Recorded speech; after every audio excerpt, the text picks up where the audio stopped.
Well, it's official. We finally saw gameplay for Assassin's Creed Shadows, and it was definitely something. So Ubisoft Forward just finished earlier today as of me making this video, and there was a 13-minute extended gameplay walkthrough that was presented to us, and it showcased a lot. In fact, it showcased a lot more than what I expected. We got to see both characters' raw combat, a bit of the in-game map, the skills, the stealth, the parkour, the grapple hook, and a lot more. Now what I want to do in this video is go over the 13-minute gameplay deep dive and give my thoughts on it because there was a lot to digest.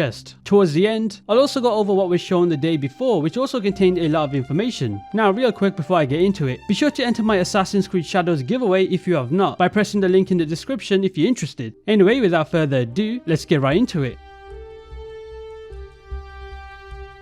So right off the bat, the 13-minute gameplay deep dive is all about Yasuke and Naoe and their mission to take out a corrupt daimyo and enemy castle. The gameplay starts off with Yasuke riding a horse through a very dense forest, and if it's not obvious by now, the next gen capabilities are starting to show with how much foliage, how high textured everything is, and even the draw distance. I mean, just look at how stunning the shot is. This is Fukuchiyama, and this is one of the castle towns that the game will feature. You know, one thing I have to mention right away is everything in this gameplay showcase is something completely different than what we've seen from previous Assassin's Creed games. If you show this gameplay to a random person and ask them to guess the game, I can guarantee you that they would never say Assassin's Creed. Even the font that they use for text appearing is completely different. Here we can see Yasuke walking through the town, and straight off the bat, of course, there was always going to be the option to pet animals. But one thing that was easy to spot was the NPCs around Yasuke. If you take a look, you can see all of them react to him, exactly how he's portrayed. A giant coloured person roaming the streets was not common at all back then. So it's interesting to see the NPCs react in different ways. Some are scared, while some pay respects to him, since they know he belongs to Oda Nobunaga. I mean, you could even overhear one person say, "Is that Oda Nobunaga's friendly giant?" Also, just seeing the rain particles hit the ground and even the reflections, it makes me realize how truly next gen this game could potentially be. Now I say potentially because I still have not recovered from being catfished by Ubisoft at E3 in 2012 with Watch Dogs 1 and how stunning it looked back then. But regardless, just from this showcase, it does look pretty promising. Now one of the major positives for me in this gameplay was mocap. This appears to be a side activity or a side quest, and the fact that the facial animations no longer look like this is so refreshing. Thank God they took their time with this because that was the one main concern I had with Shadows coming in. It reminds me a lot of Assassin's Creed Origins mocap with how it was not robotic, but it also wasn't amazing, if that makes any sense.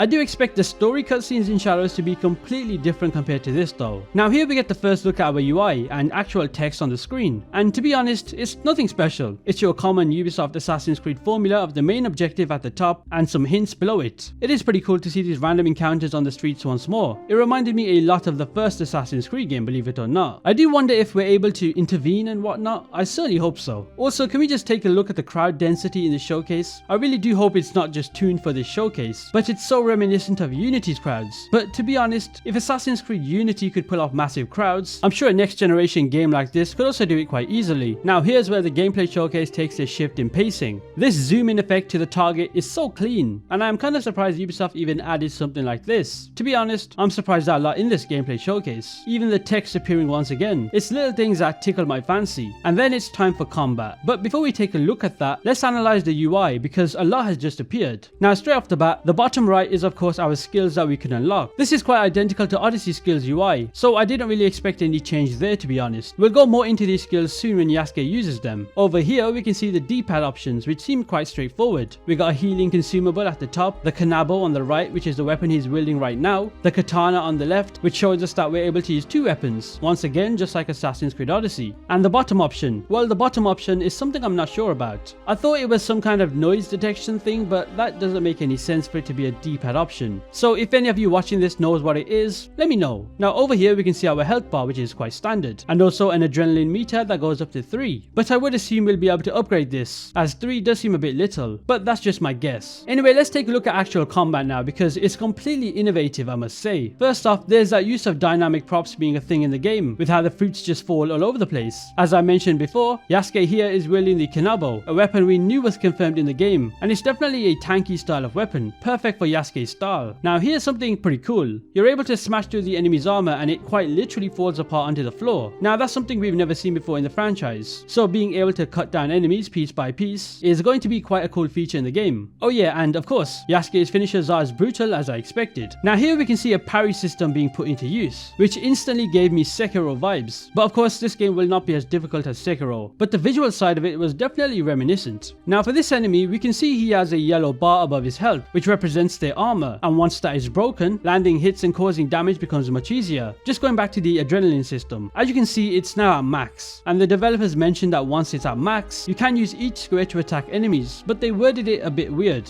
What they're trying to say is that you can use the adrenaline points for skills seen in the bottom right. Now here we get a look at a boss fight, and I'm going to say straight off the bat, this whole sequence for this fight was straight from the books of Ghost of Tsushima, and you'll see why when I talk about it. First off, I thought it was kind of hilarious that this boss named Fujioka Jiro sent his little minion to attack Yasuke, who just got obliterated using the sheath attack, which is a skill we're able to unlock. Now Yasuke here is using the katana instead of the cannonball, so the fighting style will be a lot faster. Not too fast, but definitely faster. The actual boss himself is a lot different compared to other enemies Yasuke is fighting. He's a lot more reactive to anything Yasuke does. Once again, I love that whole armor being broken down idea, which makes the fight seem a lot easier once it's gone. Now this transition was exactly what I was talking about when I mentioned Ghost of Tsushima, because this is a near one-to-one replica of what Jin Sakai does in the game. I will say that it does certainly seem like just from this combat showcase, parrying and timing is key because that's when we'll land our attacks the most effectively. I love this black and white transition at the end once you take down a boss or an elite enemy, especially with how the blood is a lot more of a vibrant red.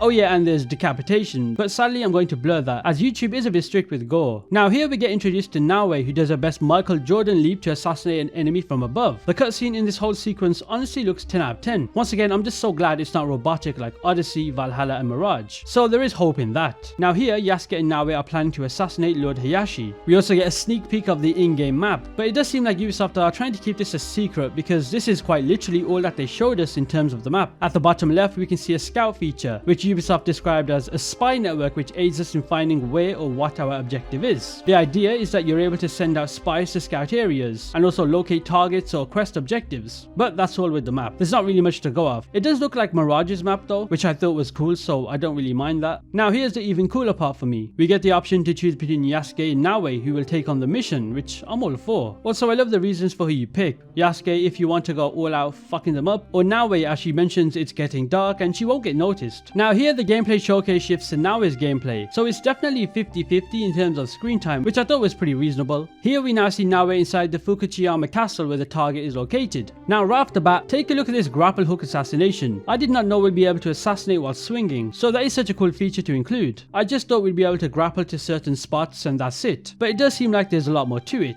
We also get a look at a returning feature being the cover system, which thank God was brought back. It was just one of those things that should never have been gone. We also get introduced to being able to prone in grass, which we knew was a feature, so seeing it in use for the first time looks amazing. There's even the feature of destroying light sources to conceal Naoe in the shadows, as well as distract guards, which once again we knew was a feature, so seeing it for the first time is great. And yet another first time feature we can see is using Naoe's weapon, the Kusarigama, to pull yourself into enemies to strike. Now one thing I have to say is it just me or is Naoe incredibly swift when she's climbing those wooden structures? I'm going to give a wild prediction and say Naoe might be the most stealthiest and swiftest protagonist in the franchise, and I don't think she'll ever get beaten in those regards. Once again, the grapple hook is being used to pull herself up, which I thought is a cool feature, so it's not just swinging from point A to point B, but it's also straight up vertical climbing. We also get shown a rooftop assassination, but I don't think we'll see the camera change, just like how it is here. I'm pretty sure this is just for the sake of the gameplay showcase, similar to Mirage's Ubisoft forward gameplay. Another feature reintroduced is the non-lethal takedown, but it's different in this game. Instead, Naoe will use the grapple hook to grab enemies and non-lethally take them down. Of course, that's if you decide to be a pacifist, something I'm definitely not in video games. I also thought this was a nice touch, just turning off the light so it makes detecting Naoe even more difficult for enemies. You know, thinking of it now, I'm probably gonna play most of the game with Naoe, as stealth seems to be a main focus in this game. Let me know down below out of Yasuke or Naoe which you'll play with the most. I mean, I think I already know the answer to that.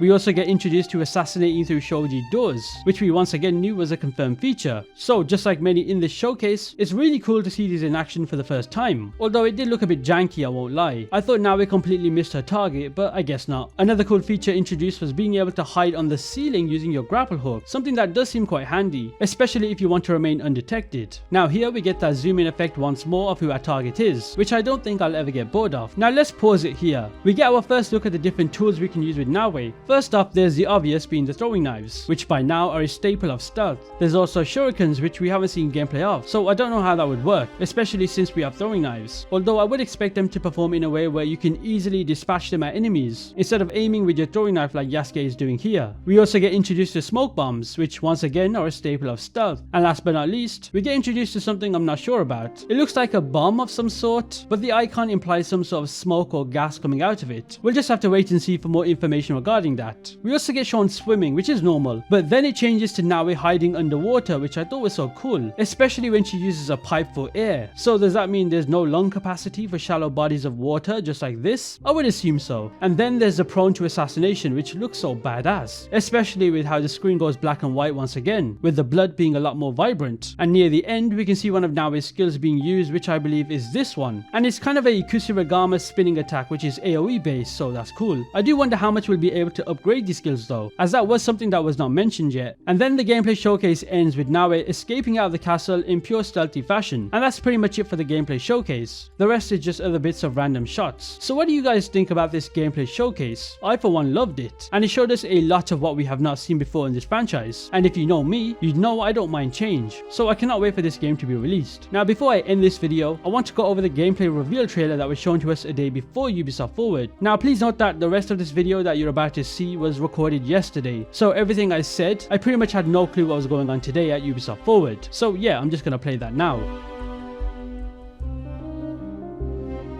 Now straight off the bat, this is all in-game cinematics and gameplay, so none of this CGI and whatnot, and it looks pretty good. Thankfully we've moved past that Valhalla Mirage style, which did seem quite bland in my opinion, because this trailer does not look like an Assassin's Creed game at all. It is definitely a combat trailer, and it focuses on Naoe and Yasuke and how different their styles are. One thing I will say though is I'm pretty sure this trailer was rendered at like 720p, and the bitrate is all over the place because it looks a bit fuzzy at times, so I don't know what's going on there. Now the first few shots here show us different landscapes of the game, and it does seem like the actual open world itself will be pretty sizable, but not too large thankfully. The first shot is a more summer/spring vibe. Of course, if you're not aware or have not been keeping up to date with the information about this game, Assassin's Creed Shadows will feature a seasonal system, which is something to look forward to. We did kind of see this in Assassin's Creed 3, but it was more restricted in a way to one part of the game, but here it certainly seems like it's a more open world thing. Another shot we saw was this one, and from the looks of it, I do believe we'll see small boat traversal through narrow bodies of water, just like how it was done in Mirage. I don't really expect to see full-on naval exploration, as it's a more mainland Japan setting, but don't hold me to that because later on in this trailer there is a shot of a big body of water, which I'll go over quite soon. Now remember, this is in-game footage, so just look how damn vibrant the colours are in these shots, and the NPC density does seem quite reasonable. I mean, after all, it is a next-gen only game, so I do expect to see some form of boundary being pushed. Now one minor thing that I thought was quite funny was Naoe's foot going through the roof. Maybe the shot selection could have been slightly better with this trailer, but that's a minor nitpick, nothing to take seriously. Here we get what I believe is our first look at the stealth mechanics from an in-game engine perspective. You know, one thing we knew about Shadows is that bushes and grass grow taller in the spring, providing perfect cover for Naoe, and we can now see that in action, where she's hiding from an enemy and striking from behind. We also got our first look at the grapple hook, which we knew was in the game, but we didn't really have much information to base it on. I have to say my guess was spot on. It performs exactly how I imagined, looking quite similar to the grapple hook from Far Cry. Now one thing I have to say about this shot is the enemy's camp she's infiltrating looks pretty big, to be fair. You do have to remember that on her left there's a whole different side to the camp as well, so I do look forward to clearing out camps. I just hope they don't get repetitive, but who knows. I mean, this game was made by the same studio that made Odyssey, and if I'm being honest, the forcing camps in that game were quite repetitive. Also, can we just take a moment to appreciate that front flip from Naoe? I mean, damn. I don't think we've ever seen a protagonist in the mainline games perform a whole flip to leap off a building. Now it is pretty clear that the first half of this trailer is focused on Naoe, and the second half is more focused on Yasuke. Yasuke. We even see a shot of Naoe first receiving the hidden blade, which I thought was a cool touch to add, especially into the gameplay trailer. One thing I love about this is seeing Naoe's character and her animations, especially when she's using the hidden blade to assassinate people. You can clearly tell it's not a revamped version of past animations, but instead it's worked on from the ground up. Now earlier I said there was a big body of water, and this is exactly what I was referring to. I don't think we'll see naval exploration with ships, as this is not exactly an ocean or a sea, but instead it's a giant lake or a river. But the possibility is definitely out there. The sunset does look pretty good as well, just had to point that out. We also got our first look at buildings being destroyed, which we knew will be a thing, especially with destructible environments. Of course, don't expect it to be on the level of Battlefield where you can take down a whole ass building, because that's just extreme, but it still looks quite interesting regardless.